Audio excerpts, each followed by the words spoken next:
¿Cómo están, amigas y amigos? Tengan ustedes muy buenas noches. Como en todas las jornadas, es un placer recibirlos en hora 23 para revisar hechos salientes de esta jornada y también proyecciones noticiosas para los siguientes días.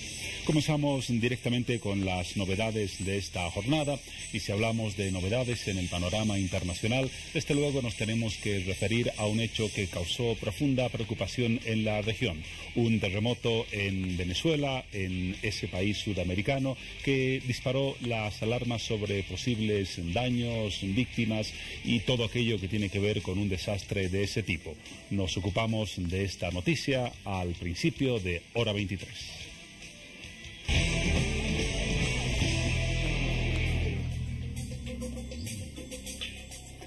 Estas son algunas de las imágenes del sismo cuyo grado más bien en la escala de Richter no ha sido del todo precisado. La última información del Ministerio del Interior de Venezuela indica que se trató de un sismo de 6.9 grados en la escala de Richter. Se había hablado en un principio de un terremoto de 6.3, luego se rectificó la cifra, aunque los organismos especializados de Estados Unidos hablaron de una fuerza mayor, 7.3 grados en la escala de Richter.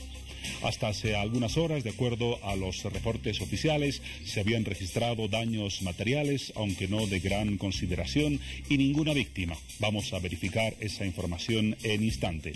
Dicen los reportes que el terremoto tuvo un epicentro en la costa norte de Venezuela, se sintió con fuerza en esa parte del país e incluso en varios puntos de Caracas y los estados de Miranda, Carabobo, Aragua, Zulia, Anzoátegui, Sucre y la isla de Margarita. Decenas de personas, informaron los medios de comunicación en Caracas y en otras ciudades del país, debieron de abandonar sus residencias y oficinas. Muchos permanecían en las calles mientras las autoridades les permitirían reingresar. Ese ha sido el panorama que estableció varios testimonios de las personas que estuvieron en el hecho que se registró principalmente en las zonas mencionadas. Por ejemplo, uno de los bomberos que acudió al lugar dijo: las muchachas lo empezaron a sentir, hablando de las habitantes o moradoras de un edificio, y bajaron corriendo e incluso se sintió en las escaleras. Uno de varios testimonios de los que se recogieron a lo largo de esta jornada en Venezuela.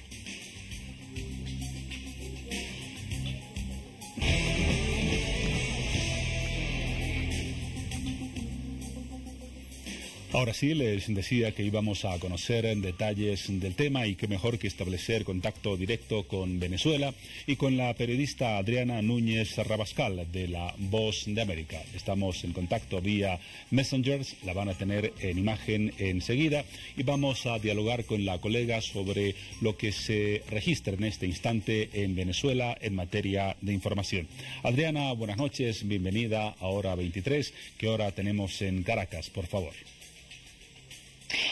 Hola, muy buenas noches. 10:58 de la noche en la ciudad de Caracas, que ya empieza a volver a la calma luego del sismo registrado a las 5:31 horas de Venezuela en 6.9 en la escala de Richter, que de acuerdo con el Ministerio de Interior y Justicia no habría dejado víctimas fatales ni heridos, solo daños materiales que se están cuantificando en este momento. De acuerdo con el ministro de Relaciones Interiores y Justicia, Néstor Reverol, unos 20.000 funcionarios están haciendo las experticias y las evaluaciones en los terrenos para determinar cuáles son las viviendas que están ya colapsadas y cuáles están en riesgo de ceder sus estructuras. Hasta este momento, pues se ha dicho que hubo un rascacielos en la ciudad de Caracas que se inclinó un 25%, y allí reside un grupo determinado de personas que debieron abandonar ese edificio por el temor a que la estructura colapsara. Esas fueron la mayoría de las imágenes que se vieron el día de hoy en la ciudad capital, cuando la gente abandonaba los edificios por el temor a réplicas y también a que las estructuras se dieran. Incluso quienes iban en este momento conduciendo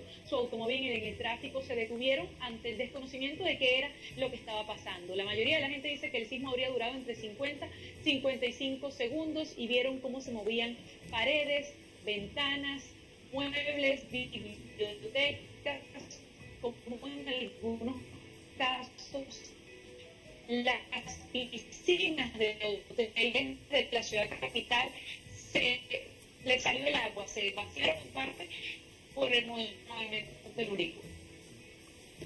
Entonces, Adriana, se ha ratificado esa última información. El sismo tuvo una intensidad de 6.9 grados en la escala de Richter, ya que al principio se había hablado de 6.3 y en Estados Unidos de 7.3. 6.9, el dato oficial final.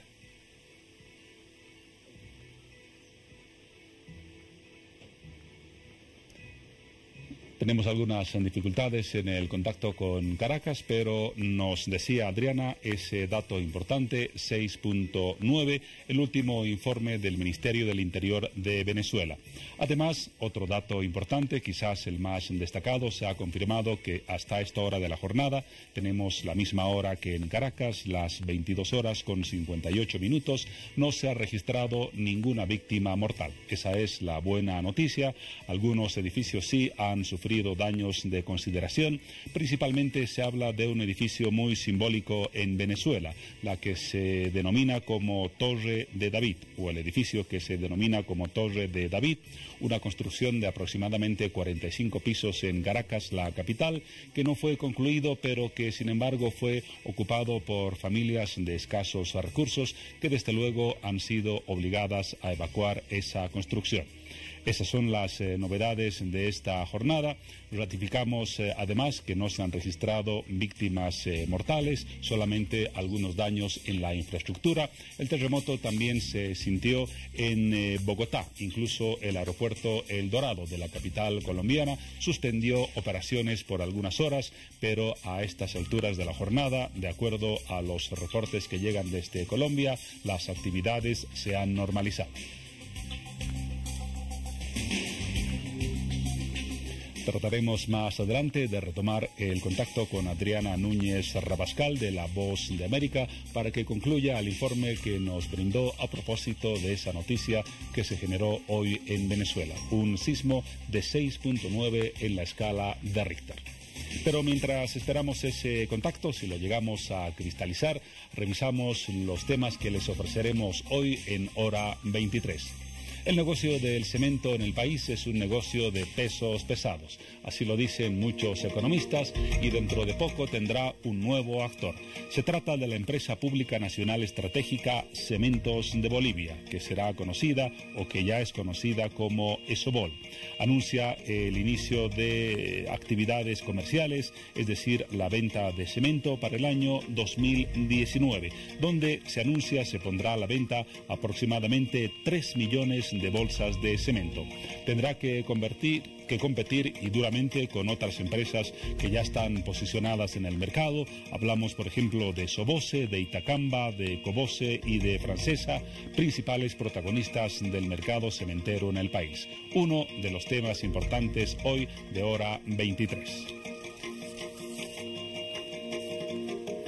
Y cómo no mencionar ese hecho deportivo que ha sido el más saliente para nuestro país en las últimas horas, luego de que se confirmó en el ámbito justamente deportivo que dos bolivianas, la dupla Zapja-Centellas, logró para el país la medalla de oro en dobles rama femenina en el 19º Mundial de Racquetball que tuvo que realizarse en Costa Rica, o se realizó en Costa Rica el pasado fin de semana. Estaremos en contacto con las dos protagonistas de ese gran logro deportivo para el país para que nos cuenten las características de lo que ha sido casi una gesta, porque ya en diálogo con otros medios de comunicación contaron que atravesaron casi una odisea, llegaron a Costa Rica con sus propios recursos, no recibieron ningún apoyo significativo ni del Estado ni de sectores que podrían prestar alguna colaboración y el mérito es absolutamente suyo. Quizás por eso tiene más relevancia, pero no deja de ser importante que gestas deportivas como esta no tengan el respaldo que deberían merecer por parte de autoridades tanto en el área estatal como privada. Continuamos revisando los temas de esta noche y también le presentaremos el himno nacional interpretado en lenguaje de señas. Así es, el objetivo de ese trabajo es ampliar el derecho a la comunicación e inclusión de las personas con discapacidad auditiva, y esta noche le presentaremos el video oficial que fue filmado con niños de distintos centros y escuelas de educación especial. Uno de los temas para esta noche, pero eso no es todo. También hablaremos de comida consciente. ¿Usted considera que el tipo de alimentación puede influir en el ambiente, en el suelo, en el aire, en el agua? ¿Considera que nuestro tipo de alimentación no solamente tiene un impacto en la salud, también podría tener un impacto social, económico e incluso cultural?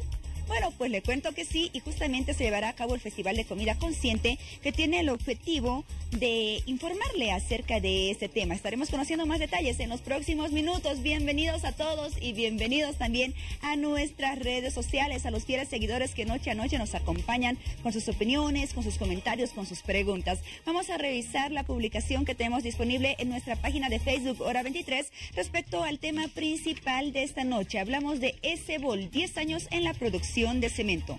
Hasta la fecha, esta empresa logró la creación de 2 megaplantas de cemento en Oruro y Potosí, que cuentan con tecnología de punta, las mismas que son las más grandes y muestran modernidad en la industria cementera.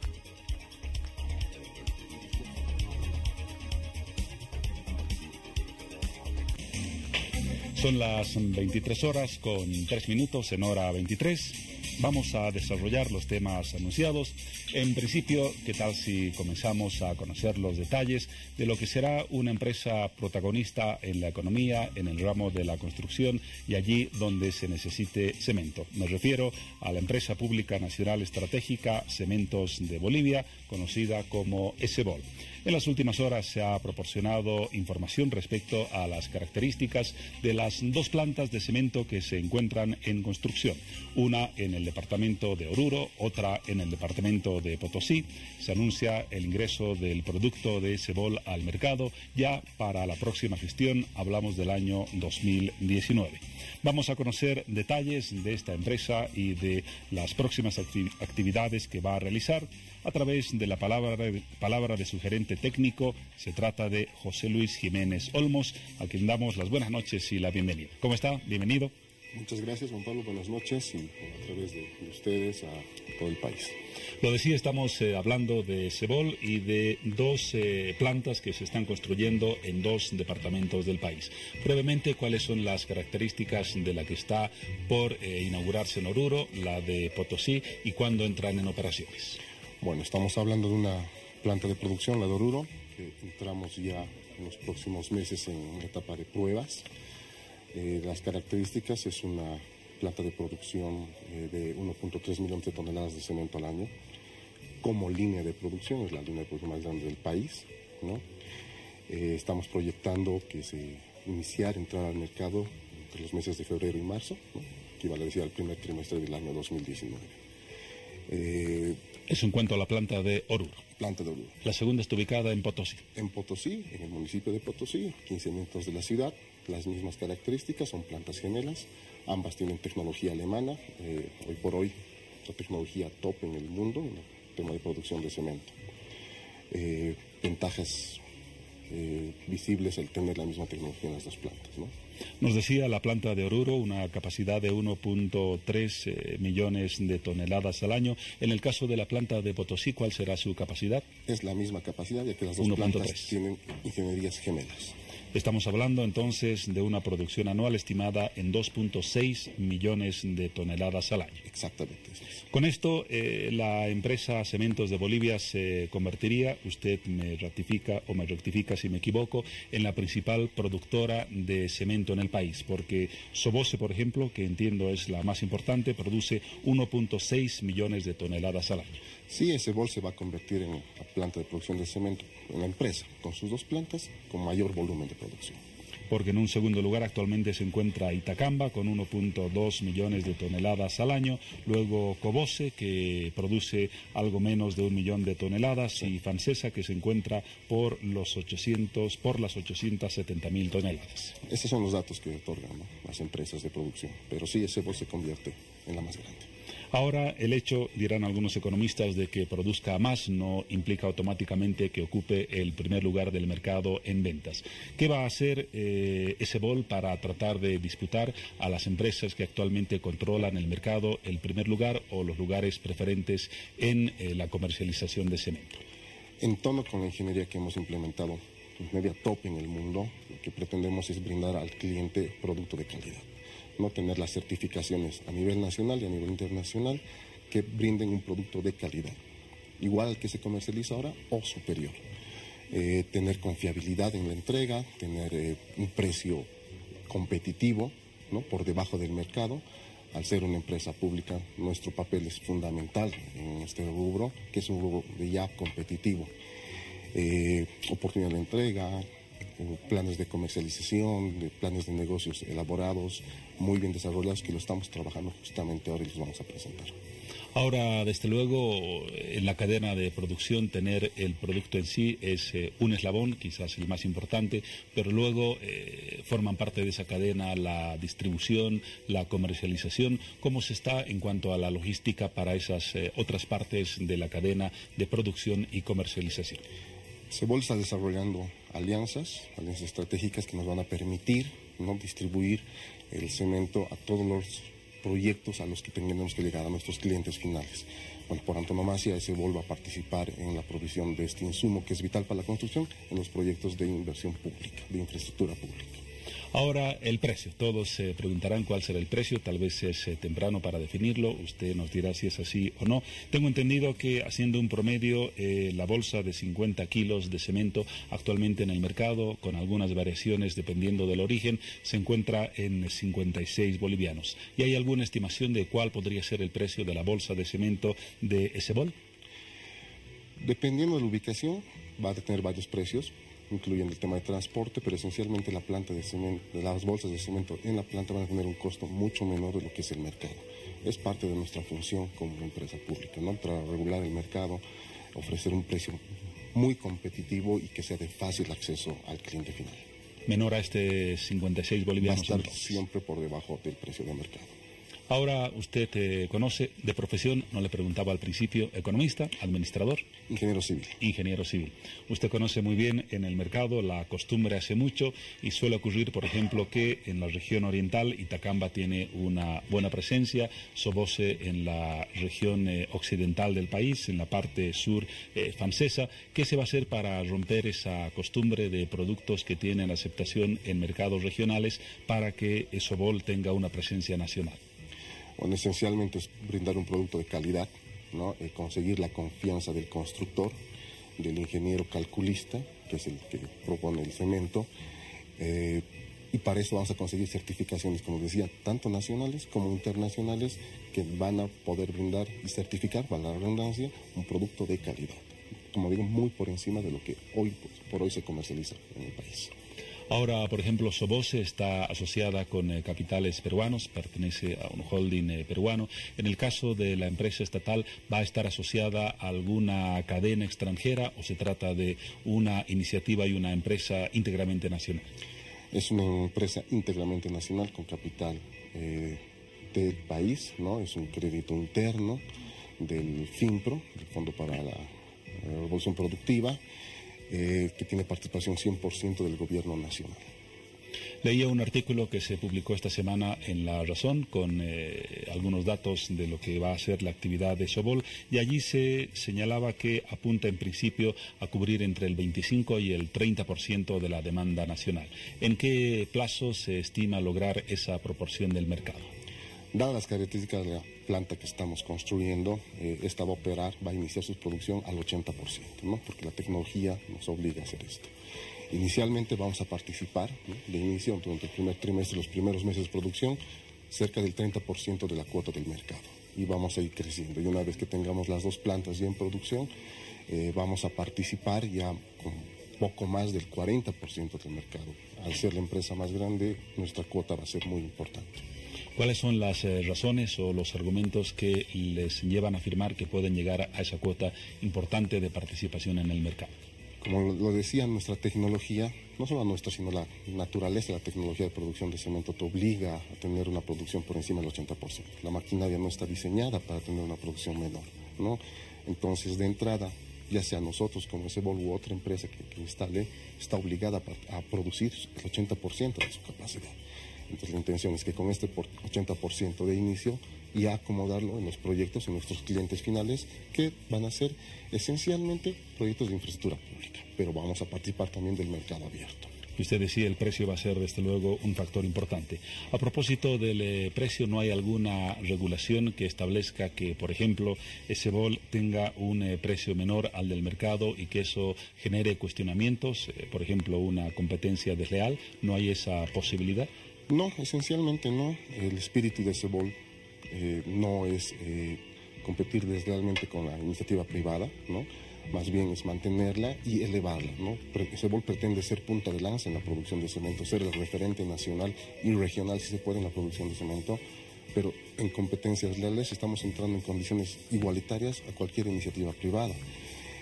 Tenemos un crédito, tenemos una carga financiera que pagar, producimos toda la cadena, desde la cantera hasta la comercialización, en condiciones exactamente igualitarias, entonces no hay esta deslealtad que se pretende asumir. Ahora, el sector de la construcción es uno de los más activos en la economía nacional. Seguramente de allí la presencia de varias empresas que se dedican a la producción de cemento. Las perspectivas del mercado dan como para contar con un actor más, en este caso ESEBOL, que va a tener una producción muy fuerte, la más alta del mercado. Los planes de gobierno son la mayor inversión en el tema de infraestructura pública. Esto va a demandar mucho mayor producto, ¿no? Somos sociedades dependientes del cemento. Todo lo que desarrollamos, todas nuestras actividades están basadas en el cemento. Entonces, con esta apertura de la inversión pública que está realizando el gobierno nacional, se va a requerir este mismo. Pero también hay apertura de la iniciativa privada con proyectos de vivienda a lo largo del país que también van a demandar este producto. Hace unos años atrás importábamos cemento y teníamos una cuota muy fuerte de importación de cemento, sin contar lo que entraba por contrabando. Lo que está sucediendo ahora es que estamos eliminando la importación de cemento, vamos a tener autosuficiencia de producción nacional, tanto de la empresa pública como es ESEBOL, como de la iniciativa privada. Eliminar el contrabando y apoyar esta mayor inversión, esta mayor inyección de recursos económicos en el tema de infraestructura pública y privada. La producción de ESEBOL está estimada únicamente para el mercado local, por lo menos en una primera etapa. Luego se va a pensar en el mercado extranjero. Sí, tenemos como parte del plan de negocio, sí pensamos en la exportación. Esto va a ser fruto de que entre la inversión pública y la inversión privada se va a lograr abastecer al mercado nacional y vamos a tener opción de salir afuera. Va a suceder lo contrario de lo que está sucediendo años atrás. En vez de importar cemento, vamos a comenzar a exportarlo, lo que genera mayor valor agregado para nosotros. Porque actualmente de las 4 empresas que son protagonistas del mercado, entiendo que únicamente Itacamba exporta a Argentina y Paraguay. Sí, el dato es correcto. Sí. Las otras abastecen el mercado nacional. ¿Cuáles son los planes en respecto a la venta de cemento para emprendimientos o para obras de infraestructura que estén a cargo del Estado, tanto a través del gobierno central como de los gobiernos subnacionales? ¿Existirá alguna disposición que establezca la obligatoriedad de la compra de este cemento o será un mercado abierto y la empresa de cementos pública tendrá que presentarse a las licitaciones o a las contrataciones como cualquier otro agente del mercado? Estoy seguro que no hay un corte único, ¿no? Va a depender tanto de las instituciones públicas que requieran el producto, también como de las empresas privadas que requieran el producto. Va a haber una competencia y va a ser quien ofrece el mejor producto en las mejores condiciones.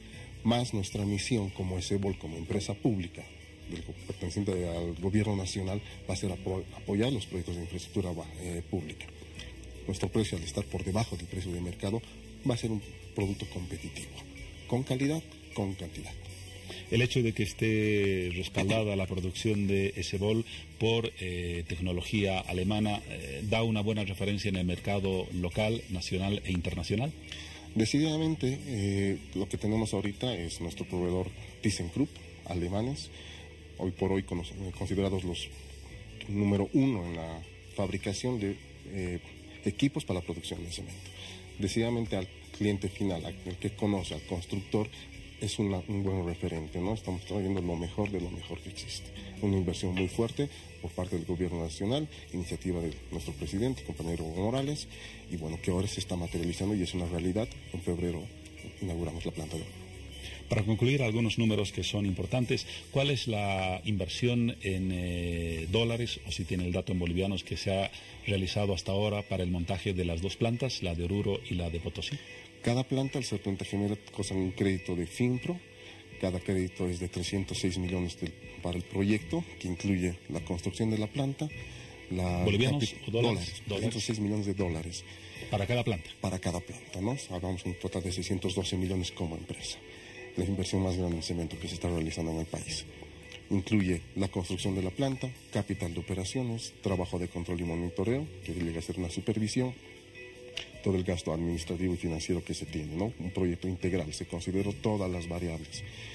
Vamos desarrollando desde el 2014 la planta de Oruro y desde el 2016 la planta de Potosí. 2016.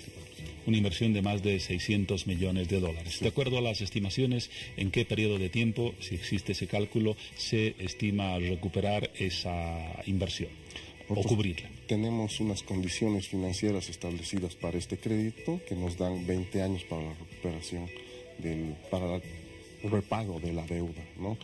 El cemento por naturaleza es un negocio rentable, como lo decías en la introducción, y el flujo de CEBOL demuestra para las dos plantas y como empresa datos positivos en toda su gama. En cuanto a generación de empleo, ¿hay alguna estimación de empleos directos y empleos indirectos? La industria del cemento involucra no solamente los operarios técnicos y especialistas de la planta, sino un conjunto de actividades que se mueven alrededor de esta actividad. ¿Cuáles son las cifras? Decididamente, inversiones de esta envergadura, ¿no? Industrias de alta ingeniería tienen un impacto en el empleo muy grande. Empleo directo por cada empresa estamos hablando alrededor de 300 personas como empleo directo. Y como empleo indirecto estamos hablando alrededor de 3.000, ¿no? Es una cuota importante por cada planta. Entonces tú puedes hacer la suma básica y estamos hablando casi de 6.000 como empleo indirecto y 600 como empleo directo, ¿no? Decididamente es una cuota importante, una generación de empleo muy fuerte. En industrias como la del cemento suelen surgir dificultades en los lugares donde se construyen las plantas, observaciones de las poblaciones cercanas sobre el manejo medioambiental. En el caso de las dos plantas no ha existido ese tipo de dificultades. ¿Cuál es la relación con las comunidades de ambas zonas? A ver, comenzando por el tema ambiental, CEBOL en cumplimiento de toda la normativa ha comenzado la construcción de las plantas con estudios de evaluación de impacto ambiental, licencias ambientales de acuerdo a la normativa. Como un dato extra te puedo comentar que en cada planta se está invirtiendo cerca de 20 millones de dólares en el tema de la mitigación ambiental. También es un dato importante, ¿no? Se está haciendo un plan intensivo, tanto en el tema de la producción directa de cemento como en todo el colateral y el impacto ambiental. Y en el relacionamiento con las comunidades, donde decididamente CEBOL ha tenido un trabajo intensivo en la socialización del proyecto desde la elaboración de los estudios. Nosotros hemos incluido a los compañeros de las comunidades todo el momento, toda la elaboración del estudio, la construcción de la planta y van a estar incluidos en la etapa de producción. Tenemos una muy buena relación con las comunidades de ambas locaciones. Que me imagino van a proveer en parte la mano de obra para parte de la industria. Van a participar en toda la cadena. Otro dato que te puedo brindar es que el proyecto de CEBOL ha sido considerado en la cadena completa. Eso significa desde la extracción de la materia prima en las canteras. CEBOL cuenta con la propiedad de las canteras, la producción de cemento y la comercialización, ¿no? Ya es en la etapa de operaciones. Y hoy por hoy en la etapa de implementación también los compañeros han participado en la construcción. Ha sido un requerimiento de CEBOL en coordinación con las comunidades de que ellos participen. Nuestro contratista ha contratado a la redundancia personal de las comunidades para la construcción, que sirven a manera de capacitación para que estas personas luego lleguen a ser operadores de la planta. También estamos incluyendo profesionales y técnicos, no nos centramos solo en esto. En el caso del departamento de Oruro, la planta del departamento de Oruro en Caracollo, nosotros tenemos un convenio con la Universidad Técnica, con la UTO de Oruro. Ellos son los que nos califican y nos seleccionan el personal. Ahora, actualmente ya tenemos 70 personas trabajando en planta a nivel profesionales y este año vamos a comenzar a reclutar más profesionales a nivel técnico y a nivel operadores. todos son del departamento de Oruro y de las comunidades y de la ciudad de Oruro, ¿no? Estamos participando, entrelazándonos con la sociedad en este proyecto. En relación a las comunidades, creo que no mencionamos el nombre donde están ubicadas las dos factorías. En el caso de Oruro se trata de la localidad de Jerullo, ¿verdad? Y en el caso de Potosí, en la localidad de Chutara. Chutara, exactamente. Jerullo pertenece a una central, que es la central Cañuma, compuesta por 4 comunidades. La planta se encuentra en Jerullo, más nuestra relación es con toda la central Cañuma. Comunidad de Villavinto, Jerullo, Villa Berenguela, Taruca son las cosas que participan y las aledañas. Y en el caso de Potosí estamos con Chutara, que pertenece al distrito 18 del municipio de Potosí, y trabajamos con todas las comunidades del distrito 18. Nuestro impacto social y la coordinación con los movimientos sociales y las organizaciones sociales es grande, es íntegro desde un inicio, desde los estudios. ¿Cuál de las dos plantas tiene la torre de almacenamiento de áridos más alta del país? Entiendo 130 metros, ¿la de Oruro o Potosí? No es la torre de áridos, es la torre de precalentamiento. De precalentamiento. ¿Cuál es su función para los que no entendemos mucho del digamos perfecto. El corazón de la producción de cemento es el horno, son una virola, un tubo de 70 metros de largo, pero antes de pasar este tubo, esta virola de cemento que está en posición horizontal, tenemos una torre de precalentamiento, que es una única, comienza a precalentar el material antes de que ingrese el horno y se procede del proceso de sinterización, la formación del clinker, que es la materia prima para el cemento. Esta torre de precalentamiento es la más alta, la estructura más alta de Bolivia, es gemela en las dos plantas. Tanto Oruro como Potosí van a tener la misma altura. No son las estructuras más altas del país, 138 metros para ser precisos. Gracias por esa explicación corta y didáctica. Por último, suelen surgir observaciones en algunos sectores económicos a la rentabilidad de las empresas públicas. En el caso de ESEBOL estamos hablando de una inversión altísima, más de 600 millones de dólares, que garantiza que sea una empresa exitosa y que los recursos de los bolivianos estén invertidos correctamente en una empresa que primero pague su deuda y luego genere rentabilidad. Desde inicio, a iniciativa de nuestro señor presidente, ¿no?, fue implementar estas plantas de cemento, dada la necesidad y la demanda del cemento. Había una importación de cemento excesiva, incluso en algún momento, si recuerdas, hace unos 4 años hubo una crisis del cemento, y también apoyados en políticas de desarrollo, políticas del Estado, que es la industrialización de los recursos naturales, se decidió implementar esto. ¿Qué es lo que garantiza? Primero, lo que te comentaba, la inversión y inyección de recursos económicos en infraestructura pública. Caminos, represas, hospitales, escuelas, todo lo que requiere infraestructura pública que necesita cemento. Y infraestructura pública, por un lado. Por otro lado, tener una industria de calidad. Tenemos una industria y estamos diseñando y estamos implementando una industria, unas plantas de clase mundial. No solo vamos a poder competir con nuestra competencia directa, que es la empresa privada a nivel nacional, sino también tener parámetros que nos permitan competir con otras industrias a nivel internacional. ESEBOL ha sido diseñada como una empresa de clase mundial. Esto genera una confiabilidad en el cliente final, que esencialmente es el ingeniero civil, el que calcula, diseña y construye. Entonces, él, al tener un producto de calidad que es mejor, igual o superior al que se vende actualmente, nos va a dar la confianza. 2, son políticas de desarrollo no solo para la generación de empleo, sino para la industrialización de los recursos naturales. Bolivia cuenta con cuantiosos yacimientos de caliza, que es la materia prima. Qué mejor que industrializarlos y generarles el valor agregado. Muy bien, la última pregunta, ahora sí, para el cierre. Recordamos la fecha en la que ya el interesado, el cliente que quiera comprar cemento va a poder requerir en el mercado bolsas de ESEBOL. ¿Cuándo está prevista ya la disponibilidad para el cliente de las bolsas de cemento? De acuerdo a nuestro cronograma y las fechas que estamos confirmando ya, para el primer trimestre del 2019, vale aclarar, mes de febrero o marzo, nosotros ya comenzamos a ingresar al mercado. Vamos a comenzar el primer mes con alrededor de 3 millones de bolsas de cemento, va a ser nuestra primera penetración del mercado. Y de ahí vamos a ir incrementando la producción hasta alcanzar nuestro tope de producción. Y para la planta de Potosí, estamos planificando que esto va a ser el segundo semestre del año 2020.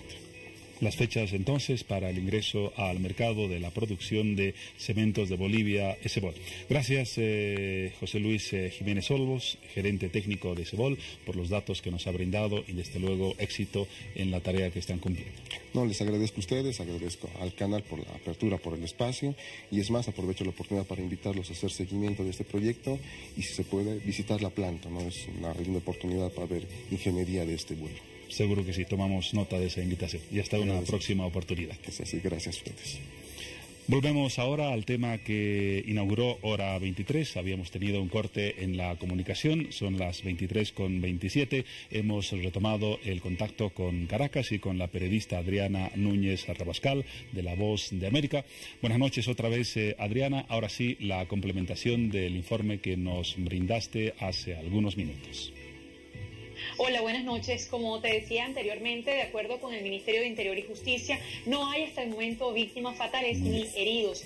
Solamente el colapso de algunas estructuras en el interior del país, también la inclinación de una torre donde están residiendo un número todavía no calculado de ciudadanos. Ellos debieron ser desalojados de ese rascacielos por el temor a que la estructura se diera. Está inclinada en este momento en 25%. También hay que decir que la gente cerca de las 5:31 de la tarde, hora de Venezuela, cuando se registró este temblor de 6.9 en la escala de Richter, pues sintió pánico, temor. Muchos de ellos bajaron despavoridos por las escaleras de sus oficinas y de sus departamentos para protegerse de un eventual colapso de las estructuras y también de una réplica. Quienes estaban conduciendo sus automóviles en ese momento también detuvieron la marcha porque no entendían qué estaba ocurriendo. Adriana, el terremoto que se registró en esta jornada coincidió con dos hechos importantes de la realidad política y económica de Venezuela: el paro del autotransporte y un paro convocado por parte de la oposición. ¿Influyó en que no se hayan registrado víctimas ambos hechos?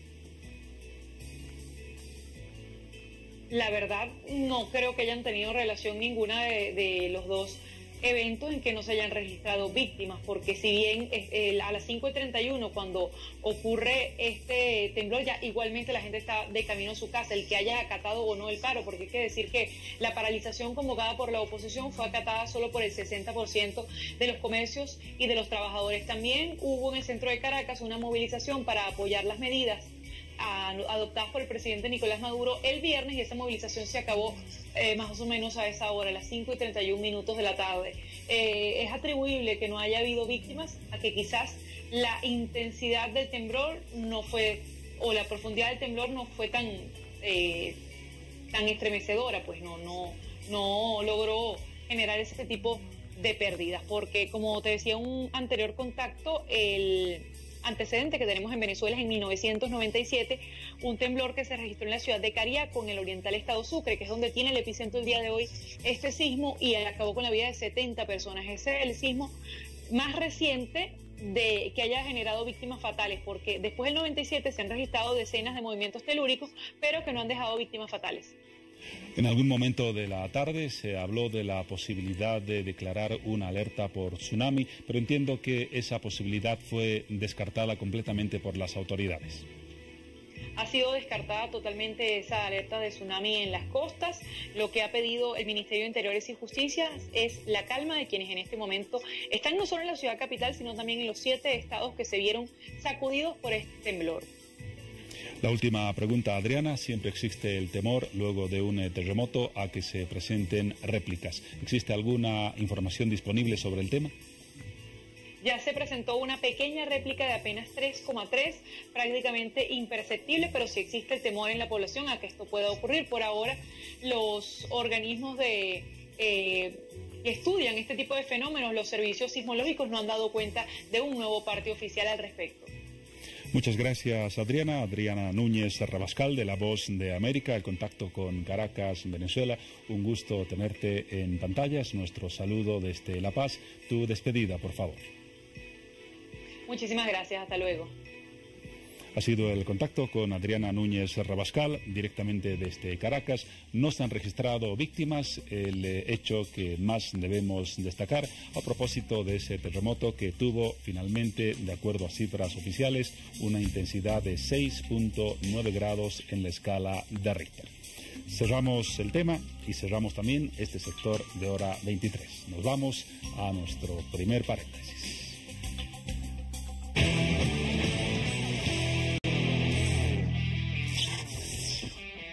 Nos ocupamos ahora de las redes sociales. Y si hubo un tema hoy en las redes sociales, ese fue la frase de Gonzalo Hermosa de Los Carcas, que calificó a Evo Morales como un regalo de Dios.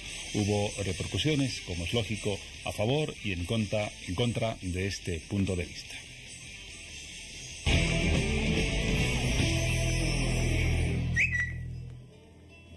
Y Gonzalo Hermosa, mientras escuchamos uno de los temas de Los Carcas, se ratificó en su criterio. Así lo dice un tuit de la agencia de noticias Fides, ANF, que textualmente señala: Gonzalo Hermosa de Los Carcas llama vagos a sus críticos en las redes sociales y reitera que el presidente Evo Morales es, comillas, un regalo de Dios. Opiniones en contra de ese punto de vista se registraron y muchas. Una de ellas corresponde, por ejemplo, a quien se declara como chapaca militante paseña, una comunicadora, Fátima López, que ha escrito: Los Carcas ya no representan a Bolivia, son un grupo que le canta al poder y el dinero. Distinta opinión a la de Fátima López, la de Elmar Callejas Ruiz, ya lo tenemos en imagen. Él se declara socialista y revolucionario. Él ha escrito hoy en el Twitter: por las declaraciones de Gonzalo Hermosa de Los Carcas, que sientan envidia y rabia a los opositores, es comprensible. Que traten de ensuciar su incuestionable carrera y prohibirle expresar lo que piensa, eso es intolerancia y atentar en contra la libertad de expresión, dice Elmar Callejas. El último tuit y la última opinión crítica al punto de vista de Gonzalo Hermosa corresponde a Alfonso Gumucio, comunicador, crítico de cine, intelectual, quien escribió: Dios envió a Evo, dice el músico de Los Carcas. Está más cerca de Calamarca que de los Jairas. Así se ha degradado la música folclórica en Bolivia. Ahora lambiscones que hacen buenos negocios al servicio del autócrata.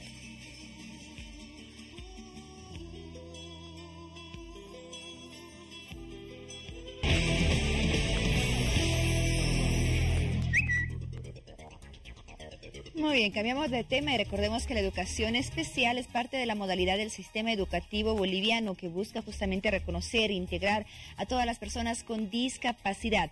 Las personas con discapacidad auditiva es lo que nos enfocamos esta noche, porque ayer se presentó el himno nacional interpretado en lengua de señas boliviana y vamos a conocer más acerca de esta presentación. Pero antes recordemos que usted tiene que participar a través de nuestras redes sociales, está cordialmente invitado a hacerlo a través de la siguiente publicación: Himno Nacional en lengua de señas. La interpretación oficial del himno nacional en lengua de señas se prevé que llegue a 10.000 personas que tienen discapacidad auditiva. Muy bien, es momento de desarrollar ese tema y lo hacemos con nuestro siguiente invitado. Esta noche nos acompaña el viceministro de Educación Alternativa y Especial, Noel Aguirre. ¿Cómo está, viceministro? ¿Cómo está? Qué gusto, bienvenido. Buenas noches, gracias por la invitación. No, a usted, gracias por asistir al programa. ¿Qué le parece si de entrada presentamos a toda la población, a todos nuestros televidentes, este himno nacional que fue presentado ayer y que es interpretado en lengua de señas boliviana? Fue presentado en realidad en el auditorio del Ministerio de Educación, así que vamos a conocerlo. Luego conversamos acerca del tema.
es el video oficial del himno nacional interpretado en lengua de señas boliviana. Como le mencionaba, ayer se llevó a cabo la presentación oficial de este video con la participación de varios niños que forman parte de distintos centros y escuelas de educación especial. Y bueno, sin duda protagonista de toda esta presentación es el viceministro de Educación Especial y Alternativa, Noel Aguirre, que nos acompaña esta noche, con quien vamos a conocer más respecto a ese tema. En este momento estamos viendo cómo se llevó a cabo la presentación oficial de este video en el Ministerio de Educación.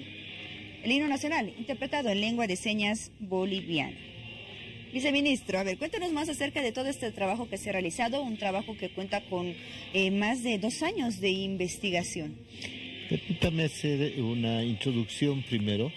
Adelante. Las personas, como seres sociales, uno de los elementos que más cultivamos es la comunicación. Y cuando se trata de una persona sorda, ellas, porque no pueden oír, no hablan, y entonces no tienen un medio de comunicarse con una persona oyente, como el caso nuestro. Entonces ahí hay un medio que es la lengua de señas boliviana. Y esta lengua de señas boliviana primero se va adaptando a cada país, pero además tiene que adoptar una serie de señas por distintas palabras. Y en el caso del himno nacional, el himno nacional tiene palabras muy especiales, muy específicas, que inclusive normalmente en nuestro lenguaje común no lo desarrollamos. Si ponemos ahí el ejemplo del helado propicio, por ejemplo. Entonces, las señas tienen que investigarse para llegar hasta establecer una seña común que tiene que ser interpretada por absolutamente las personas que usan esta lengua de señas boliviana. Y entonces lo que hemos hecho, conjuntamente con el Ministerio de Educación y la Federación Boliviana de Sordos, un trabajo de investigación, cómo se van interpretando estas palabras para que de manera oficial y de manera común entre toda la población que usa la lengua de señas se pueda interpretar el himno nacional o el himno del Estado Plurinacional en lengua de señas boliviana. Muy bien, viceministro, ¿cuáles fueron los motivos que impulsaron a la creación de la interpretación del himno nacional en lengua de señas bolivianas? ¿Cuál es el propósito de todo este trabajo? El primero es que fundamentalmente las personas sordas son como todos nosotros, ciudadanos, somos parte de una sociedad e inclusive ahí existe el derecho de que se pueda interpretar el himno nacional como cualquier otra persona. Pero mientras no existía este himno normalizado, es decir, compartido para el conjunto de la población, no era posible hacer eso. Entonces la primera es devolver lo que es un derecho propio de las personas sordas.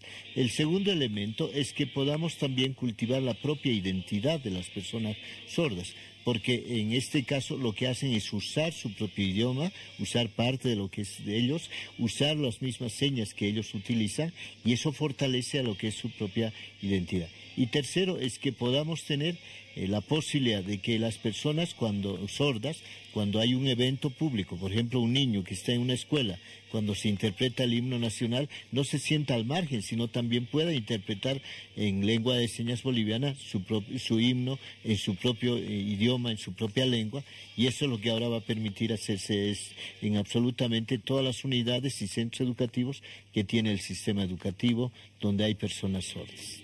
Muy bien, es por ello que se va a enviar estos videos oficiales a los distintos centros educativos y escuelas de educación especial para que pueda formar parte de los distintos eventos que existan, actos especiales, actos oficiales, para que las personas con discapacidad auditiva también puedan interpretar el himno nacional en su lenguaje. ¿Alrededor de cuántas personas con discapacidad auditiva se prevé que llegue este video?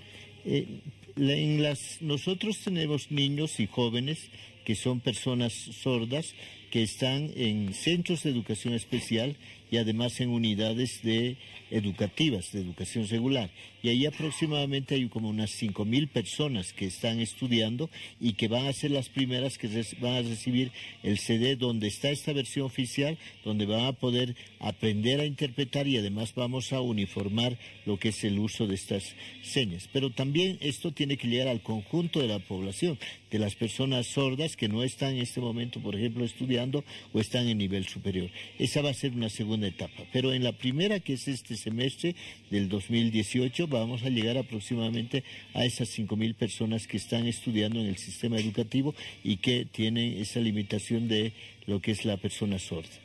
Esta entrega de los videos a los distintos centros de educación especial va a ser distribuido a nivel nacional, viceministro. Sí, absolutamente a todos los centros que tenemos en Bolivia y además a las unidades educativas. Hay niños, hay jóvenes que están estudiando en escuelas, en colegios, en primaria y secundaria.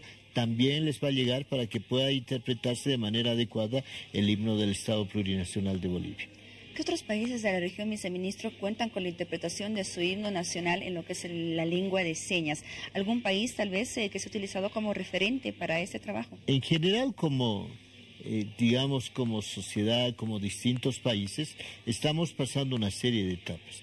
En relación a las personas con discapacidad, hubo una etapa donde se discriminó, se segregó, inclusive se impidió que puedan estudiar.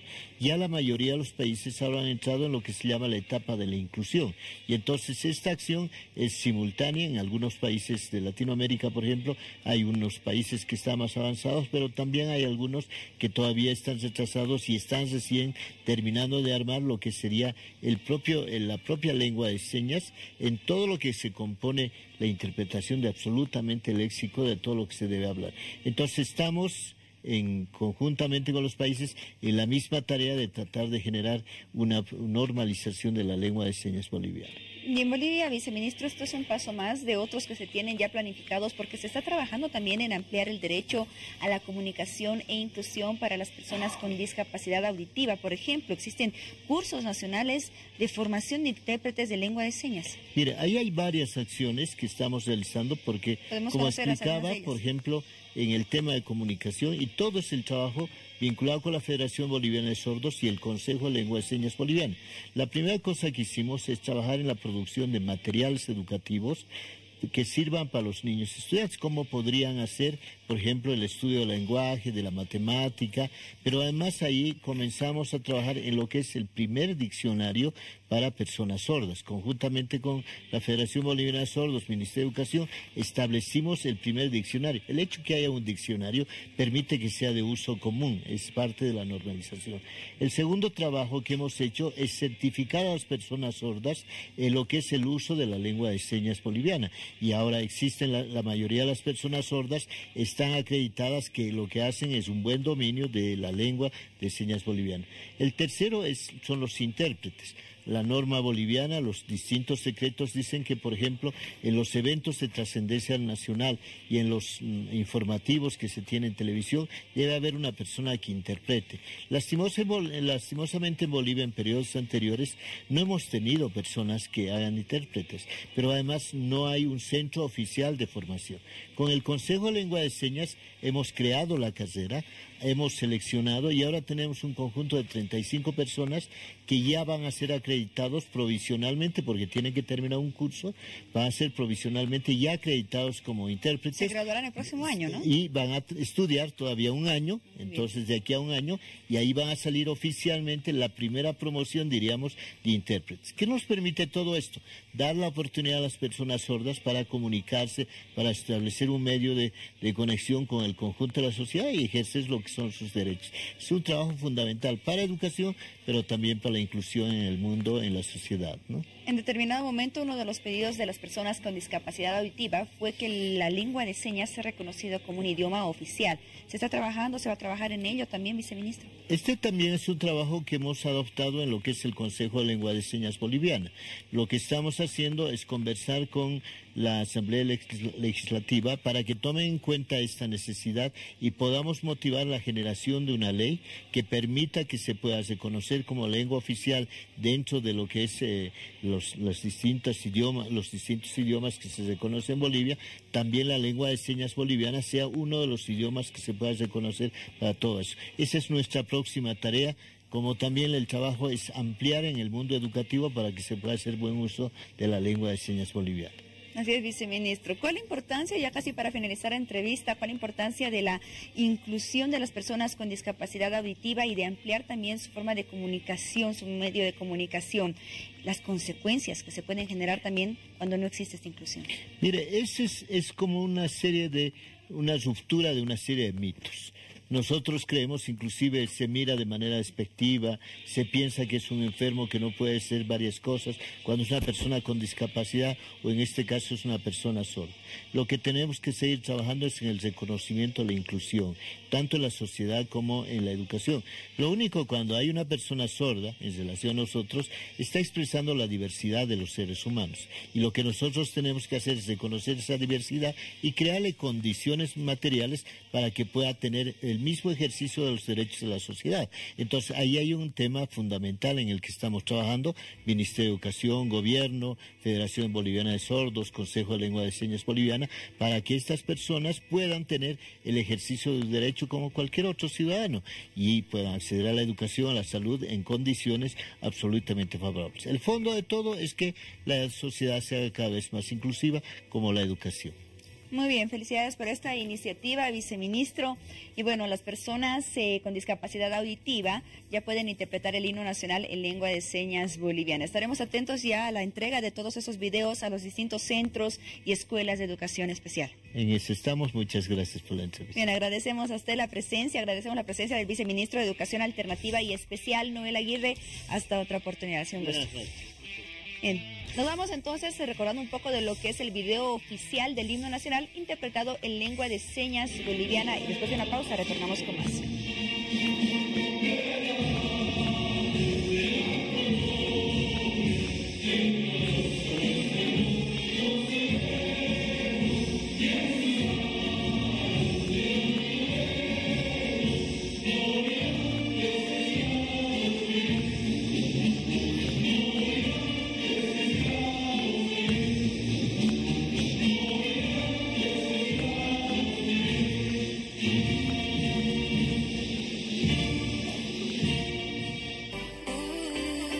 Paquetes de novios, novias y quinceañeras. Cortes en 2x1 con descuentos del 30 y 40%. Aprovecha hoy tu cambio de look. Reservas al 242-3422, 290-6550 y 796-13-518. Estamos ubicados en la avenida 20 de octubre y Aspiazu, en el edificio Aspiazu. Contamos con sucursales en la calle Potosí y en la 13 de Calacoto. Marcelo Ruiz Estilismo y Ninfa Rodríguez Spa. Te esperamos.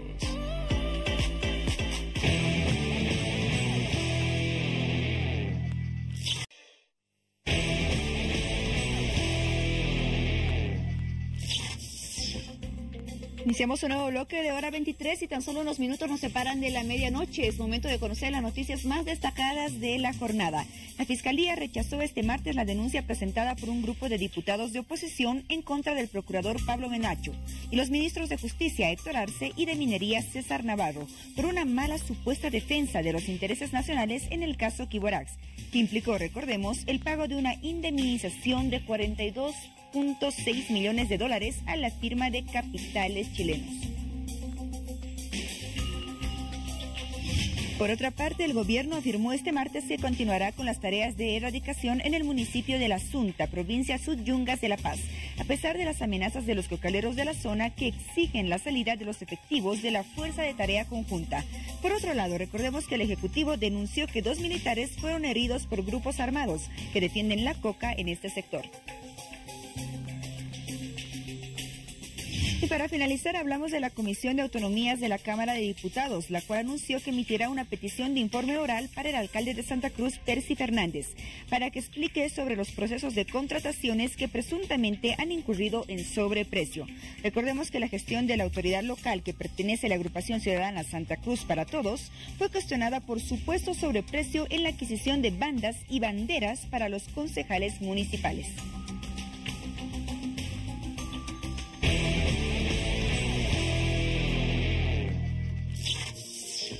Las 23 horas con 57 minutos. ¿Qué tal si hablamos de un deporte que de tiempo en tiempo da grandes satisfacciones al país? A diferencia de otros sobre los que hablamos casi todos los días, pero que dejan como éxito poco o nada. Me refiero, desde luego, al racquetball, ya que el pasado fin de semana estas dos grandes bolivianas se coronaron como campeonas del 19º Mundial del Racquetball de Costa Rica en la categoría dobles rama femenina. Se trata de Valeria Centellas y Yasmín Sapja, el orgullo de nuestro país.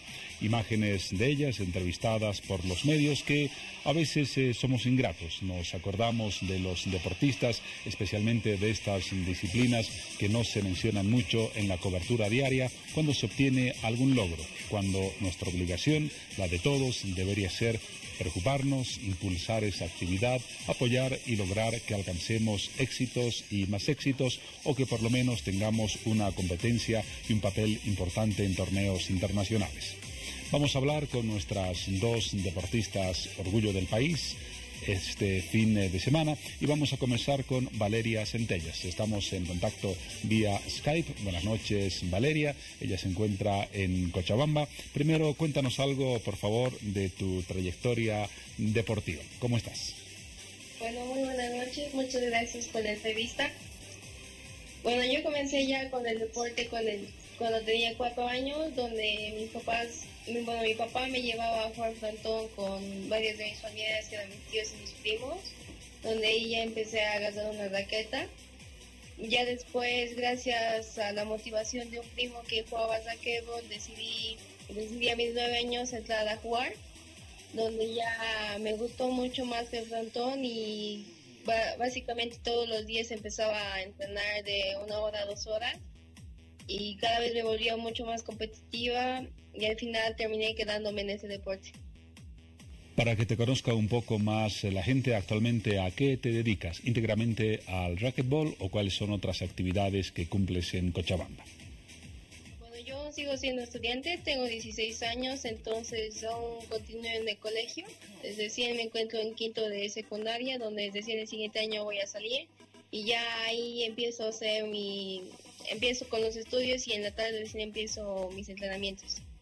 ¿Cuál es la edad en el racquetball donde se alcanza, según los expertos, los entrenadores, la plena madurez y el máximo rendimiento?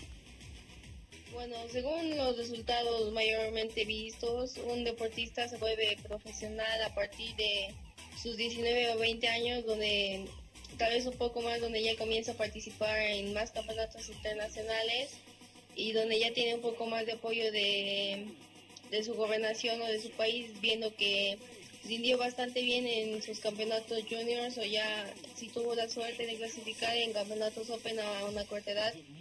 Como en este es mi caso, que a mis 16 años la verdad es increíble y muy poco conocido que una jugadora de 16 años ya empiece con el nivel open y a tener competencias de este nivel. Así que con esos parámetros tienes desde luego un gran futuro. Felicidades por este inicio temprano lleno de éxito. Hablemos del partido del fin de semana. No fue fácil. Comenzaron perdiendo la primera cancha 8-15, una derrota. ¿Qué pensaron en el momento en que perdían la primera cancha del partido y cuando quizás las esperanzas se diluían? Bueno, la verdad, no pensábamos mucho en perder, porque ya habíamos llegado hasta una final y era ya como hacer una historia nueva para Bolivia. Cuando perdimos la segunda cancha nos dimos cuenta que nos faltaron ajustar bastantes cosas, porque nos encontramos al principio bastante niveladas los dos equipos en el juego, pero ya por algunos defectos nuestros y un poco de descontrol se nos fue la cancha. Bueno, al comenzar la segunda cancha, las dos teníamos, mi compañera Yasmín y yo teníamos las mismas ganas de triunfar y bueno, así se logró porque le metimos alma, vida y corazón en esa cancha para poder sacarla y no encontrarnos con una derrota. y el resultado de la segunda cancha fue 15-14 y el de la tercera fue todavía más claro, una victoria contundente por 11-2, lo que determinó el resultado final de 2-1. Hablemos ahora, Valeria, de lo que también se ha mencionado, que tiene que ver con la parte deportiva y también con la parte de organización. El escaso o nulo apoyo que han recibido para participar en esta competencia internacional. ¿Con qué recursos, para comenzar, llegaron hasta Costa Rica? Bueno, en el caso de mí y de Yasmín como cochabambinas, no tuvimos ninguna clase de apoyo por parte de la alcaldía y de la gobernación. Bueno, lamentablemente nos rechazaron el apoyo y las dos tuvimos que viajar con nuestros propios recursos. Bueno, en el caso de mí, los recursos de mis papás, porque ellos me pagaron el viaje, y a Yasmín pagó su viaje con el premio que sacamos en los Juegos Sudamericanos y con ayuda de su esposo también. No brinda ayuda a la alcaldía, no brinda ayuda a la gobernación, no brinda ayuda el gobierno central, no brinda ayuda el Ministerio de Deportes. ¿Qué queda entonces para los deportistas? ¿Cuál es el papel en este contexto, por ejemplo, de la Federación Boliviana de Racquetball? ¿Tampoco ha sido posible obtener apoyo económico de ella?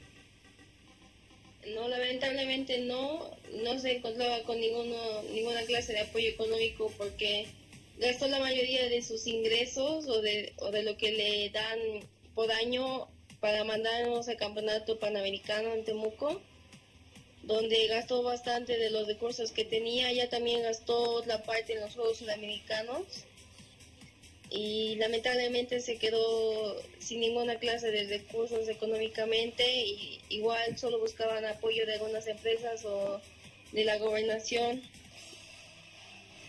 ¿Qué te queda como reflexión de esta circunstancia? Dos deportistas exitosísimas, campeonas mundiales de racquetball y un nulo apoyo estatal y privado. ¿Qué reflexión debería generar en el país su éxito y a la vez el poco apoyo que han obtenido de parte de autoridades y del sector privado? Bueno, yo creo que ya es tiempo de que la gente se empiece a dar cuenta que algunas empresas privadas empiezan a apoyarnos, porque lamentablemente normalmente solo apoyan al fútbol y es una gran pena, porque como vimos nuestros excelentes resultados, fuimos las primeras campeonas mundiales de racquetball en un mundial open, hicimos historia en el racquetball básicamente, y bueno, lamentablemente que al ser campeonas no hayamos recibido ninguna clase de apoyo. Aparte, solo a mí me apoyaron unas cuantas empresas que eran Comercial Claros, American Iris y Bolivia Sport Manager, y donde hago mi preparación física, que es Sinergia Elite Training. Después, lamentablemente, no tuve ninguna clase de apoyo económico porque las empresas que me apoyaron solo me ayudaron a comunicar más mi situación y ver cómo podíamos recaudar un poco de apoyo económico.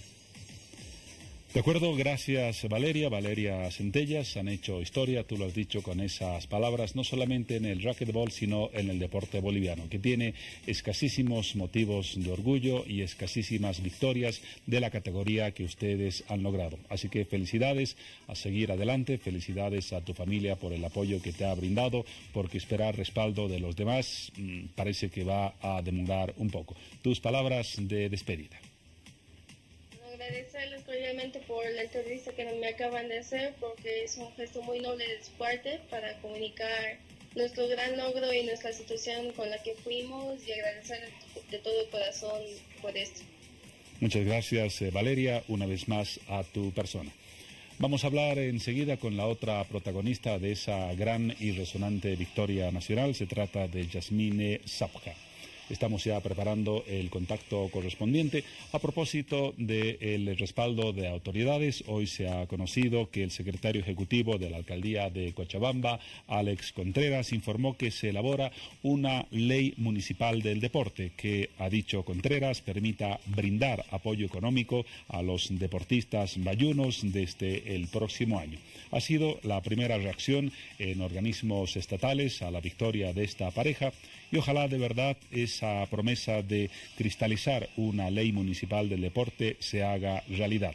Porque suele ocurrir que llega una victoria, se promete apoyo, pero pasa el tiempo y se olvidan todas esas promesas. Ahora sí, estamos ya listos con el contacto, también vía Skype y hasta la ciudad de Cochabamba, con la otra gran boliviana victoriosa. Se trata de Yasmín Sabja. ¿Cómo estás, Yasmín? Buenas noches. Al igual que tu compañera Valeria, te pedimos por favor que te presentes, cuál es tu edad, a qué te dedicas, además del racquetball. Bueno, buenas noches a todo el país, un gusto estar con ustedes. Bueno, tengo 26 años, soy esposa, soy mamá de 3 niños y bueno, me dedico al racket desde mis 10 años. He tenido un pequeño break por formar mi familia y bueno, ahora retorno y eso me dedico, soy mamá y deportista. Genial, felicidades y seguramente hubo mucha alegría en la familia por esa gran victoria en Costa Rica. Formulaste algunas declaraciones a los medios de comunicación a tu retorno de ese país y me llamó la atención una declaración. Dijiste como que te bajonea el ambiente que existe en el país, porque cuando hay logros recién se acuerdan de que existes. ¿Cuál fue tu razonamiento al formular esta declaración?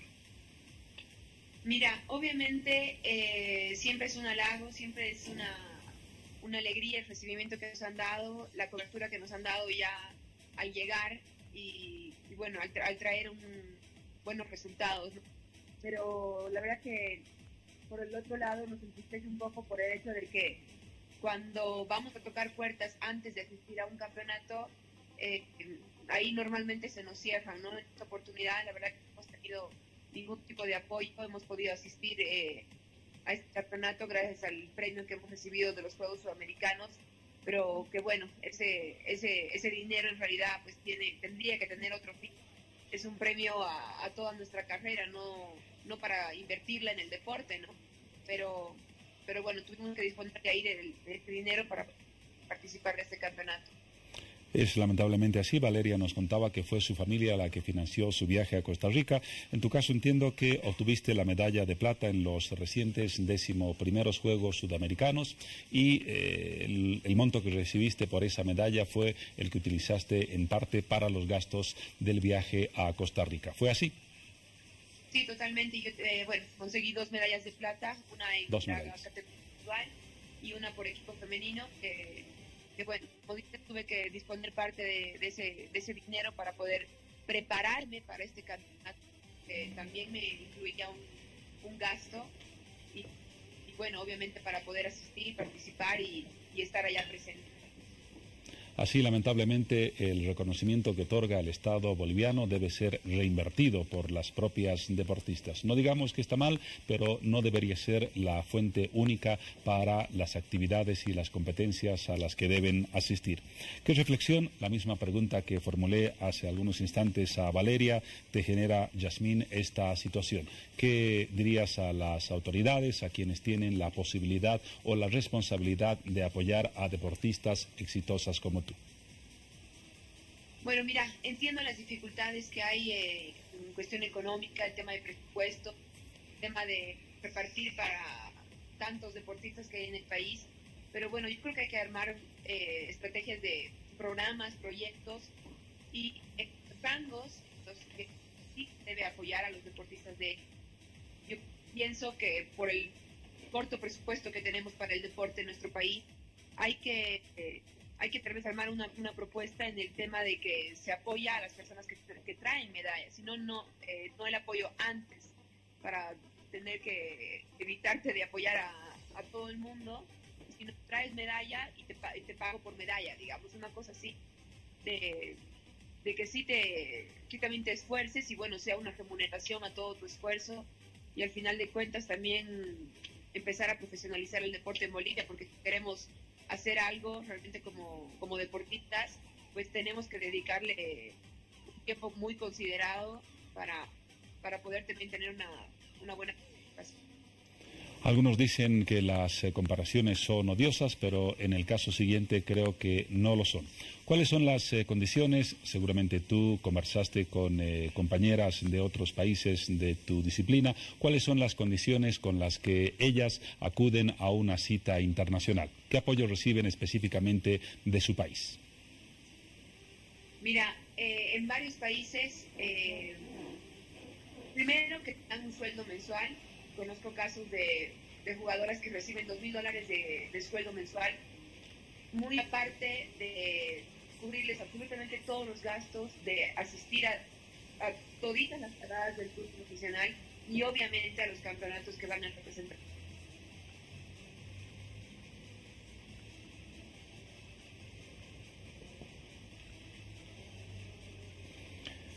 Tenemos, como ustedes lo observan, una dificultad en el audio. Estamos en contacto con Yasmine Sabha, quien nos estaba contando cuál es el apoyo que reciben otras deportistas en otros países.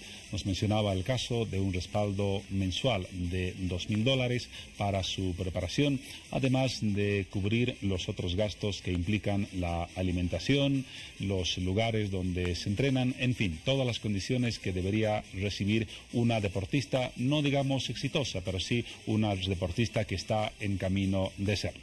No hemos logrado restablecer el contacto, pero creo que Yasmine nos ha dicho lo sustancial. Si no logramos restablecer el contacto con ella, le adelantamos o le reiteramos nuestras felicitaciones por ese gran papel. Una gesta, decíamos, que vale mucho más por las condiciones en las que se cumplió. Vamos ahora a un corte en hora 23, luego tenemos más para ofrecerles.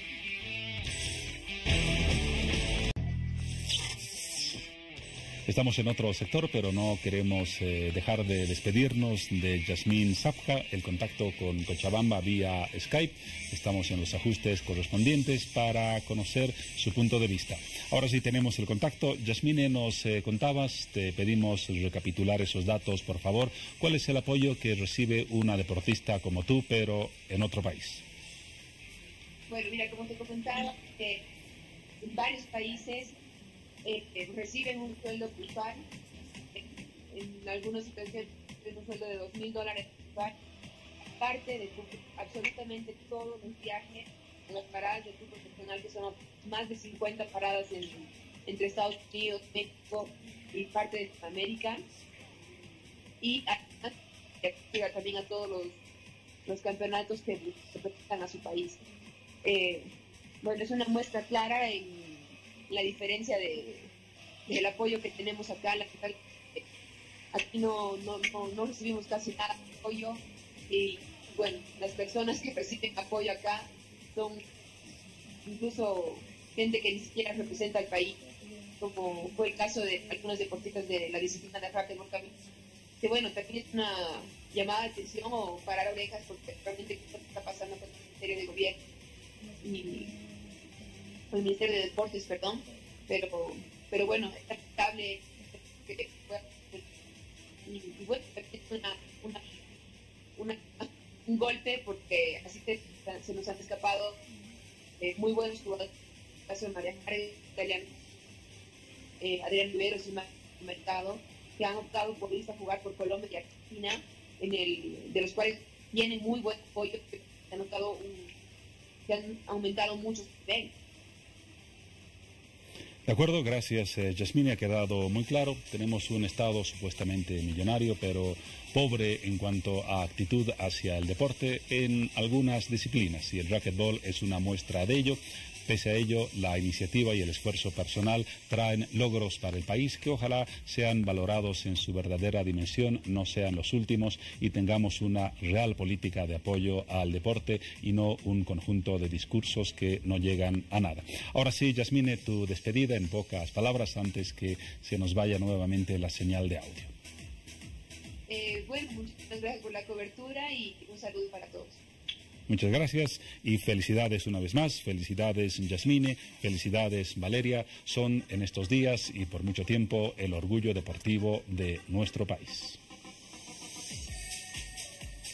Muy bien, vamos a otro de los temas que anunciábamos, el Festival de Comida Consciente, un tema en el cual usted también puede participar a través de las redes sociales. Vamos a conocer la publicación que tenemos disponible en nuestra página de Facebook, Hora 23. La publicación es la siguiente, ponga atención: Festival de Comida Consciente. Lo que comemos hoy no solamente tiene un impacto en nuestra salud, sino también económico, ambiental, social y cultural. Bueno, esta noche hablamos del tema junto a nuestras invitadas. Nos acompaña Mayra Peters, miembro del Movimiento de Comida Consciente. Mayra, ¿cómo estás? Qué gusto, bienvenida a Hora 23. Muchas gracias por la invitación. A ti, gracias por asistir. Y también damos la bienvenida a Renata Lascano, participante de este Festival de Comida Consciente. ¿Cómo estás, Renata? Muchas Bienvenida. gracias. Todo bien, gracias. Muy bien, vamos a conocer más acerca de este Festival de Comida Consciente que se llevará a cabo en su 5ª versión. Mayra, ¿cómo nace el Festival de Comida Consciente? ¿Cuáles han sido aquellos motivos que han impulsado a que se cree este festival? Te cuento que hemos empezado en el 2012, hace varios años ya, y hemos empezado en Casa Espejo, que es un espacio cultural en Sopocachi, con un ciclo de cine que trataba justamente sobre las problemáticas que vienen con la alimentación y justamente los impactos que tienen, ¿no?, en el medio ambiente, a nivel social, a nivel económico, local, etcétera, etcétera. Y hemos pensado que hace falta hacer algo al respecto y que hace falta actuar. Y hemos empezado a articularnos con diferentes emprendimientos, con personas que ya habían identificado el problema por su parte, y de ahí nació el primer Festival de Comida Consciente en 2012. Muy bien, y se generó un movimiento además a raíz de este festival, que es el Movimiento de Comida Consciente. Es un festival que se ha posicionado muy bien, ha tenido un buen crecimiento. Exacto, sí, más bien.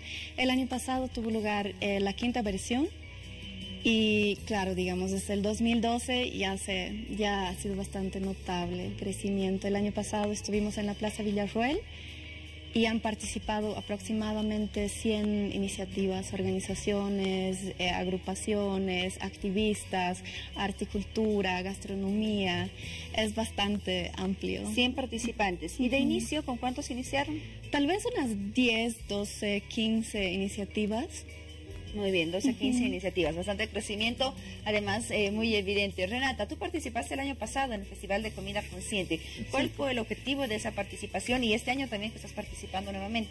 Sí, exactamente. Bueno, nosotros hemos llevado productos a base de coca, distintos productos como harina de coca orgánica, pastillas energizantes, licor, y todo para mostrar a la población también otras formas de introducir en la dieta este alimento que es milenario y tan saludable, digamos, para todos nosotros.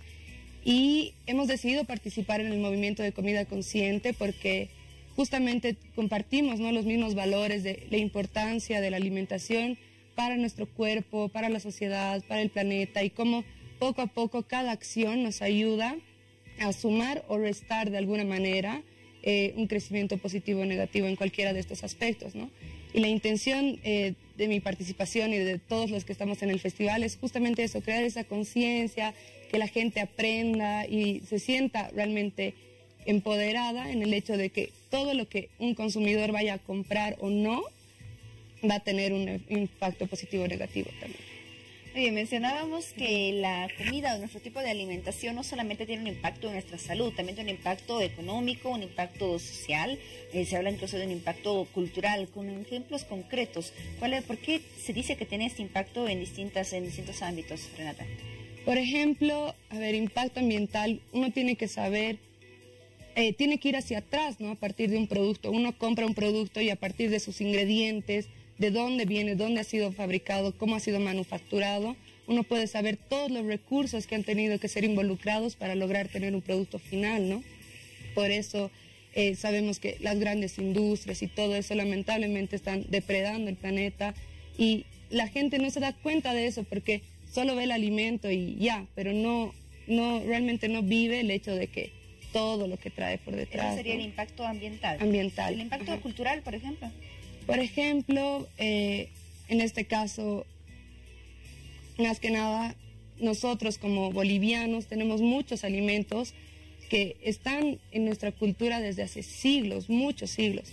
Y también recuperarlos y reconocer ese valor fomenta o no también a los productores del campo, a todas las familias y agrupaciones de hombres y mujeres indígenas que siguen manteniendo esas tradiciones para llevar y producir estos alimentos y que lleguen a nuestra mesa con toda la nutrición, salud y todo lo que nos puede aportar. Es recuperar y reconocer el valor de todo lo que tiene Bolivia, porque Bolivia tiene mucha biodiversidad también en el tema de alimentos, que es importante rescatar, valorizar y reconocer.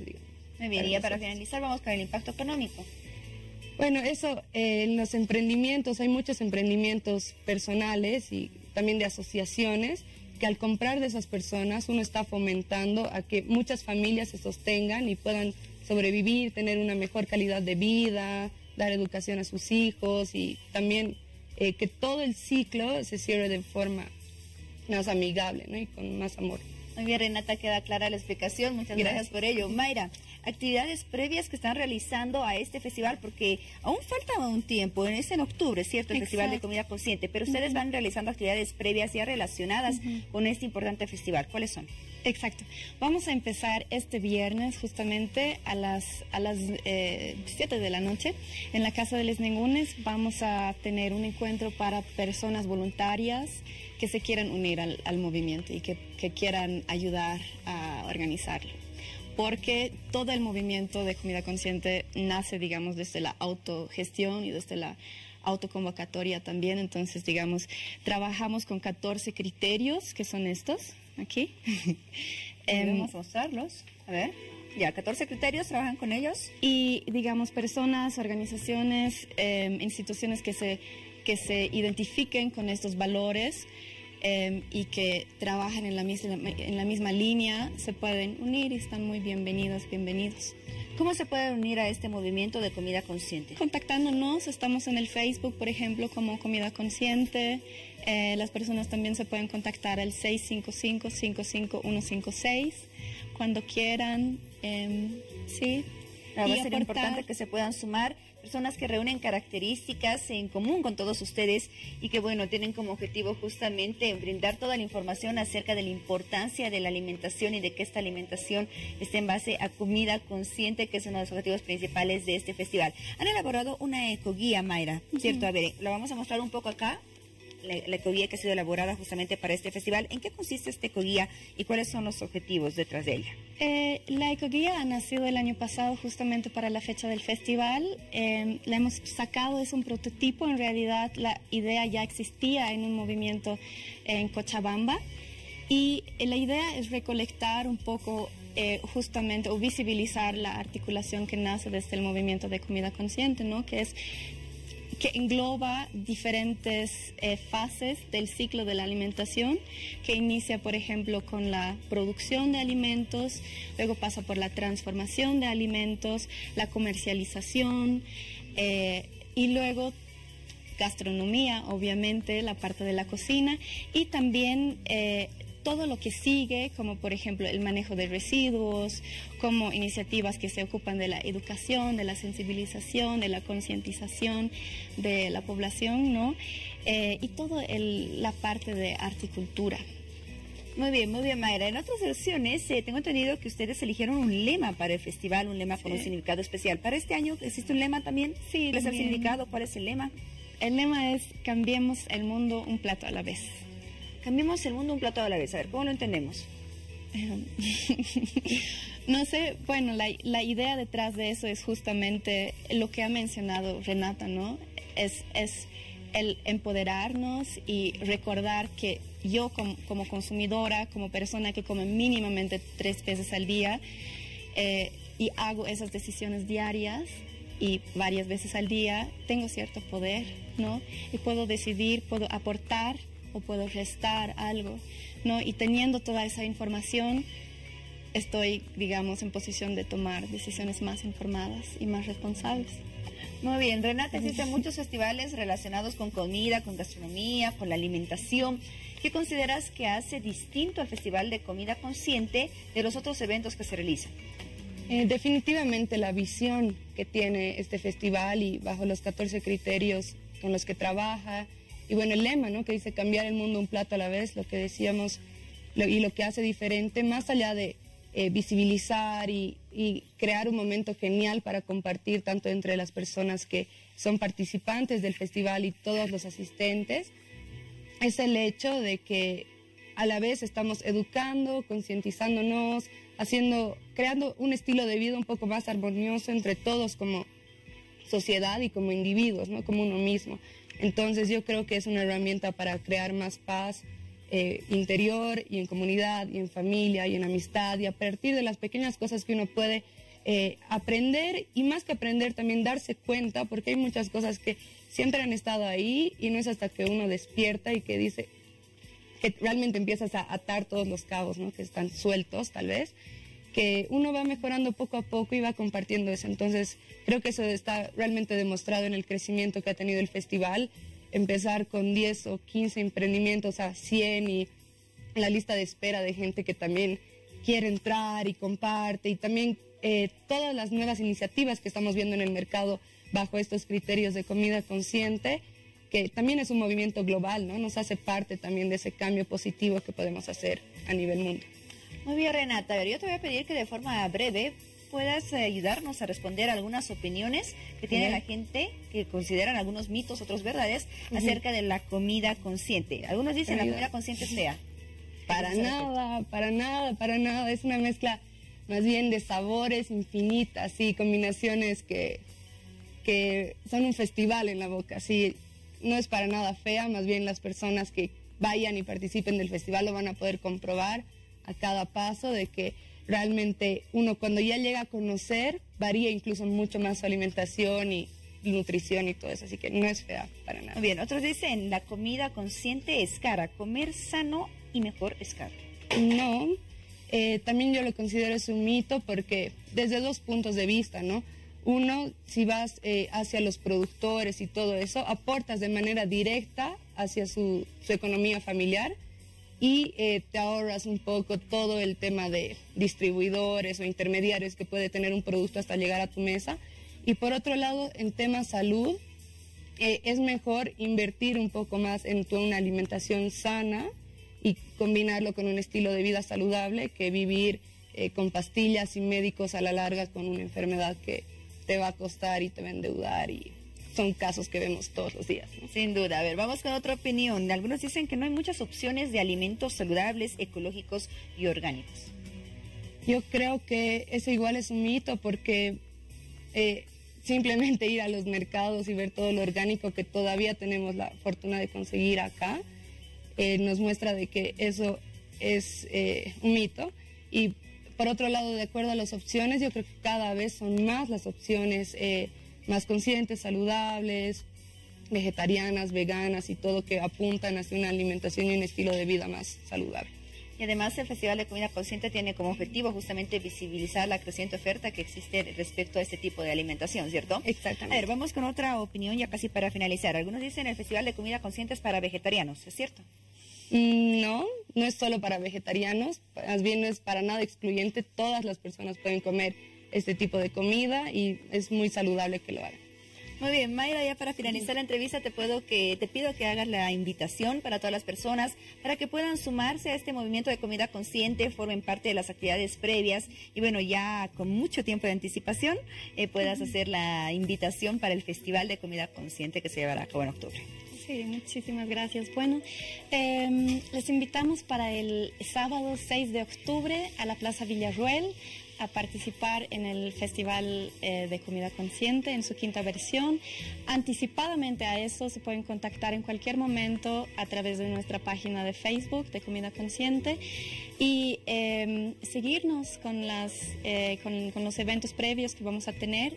Alguna cosa que me he olvidado es que vamos a tener también un encuentro de consumo responsable, probablemente el 8 de septiembre. Y sí, muy bienvenidos todos a unirse a ese movimiento. Muy bien, gracias por la invitación y por toda la información respecto a la comida consciente, al Festival de Comida Consciente.